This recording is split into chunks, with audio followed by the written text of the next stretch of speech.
Mochi, this delicious chewy rice cake, is a staple of Japanese cuisine, especially during New Year celebrations. But did you know this beloved treat has a dangerous side to it? Today, we're going to dive into the sticky situation of mochi-related choking incidents and how you can enjoy this traditional food safely.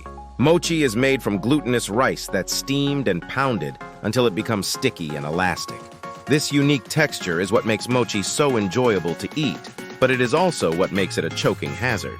Every single year, especially during New Year celebrations, several people in Japan choke on mochi, with the elderly and young children being most at risk. In fact, the Tokyo Fire Department reports numerous cases annually, and sadly, some of these incidents result in fatalities.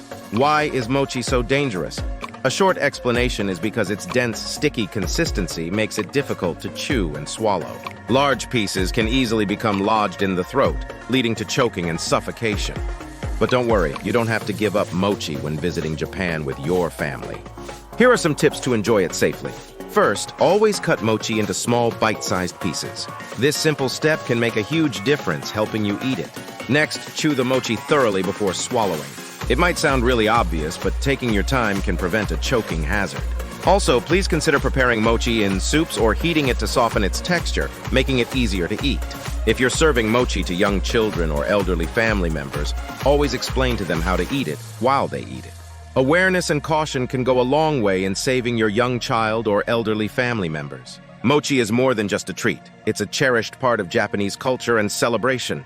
By following these safety tips, you can continue to enjoy this traditional food without a worry in your heart. So, this new year, enjoy your mochi safely and savor every single bite. Thanks for watching. And don't forget to like, share, and subscribe for more content and cultural insights.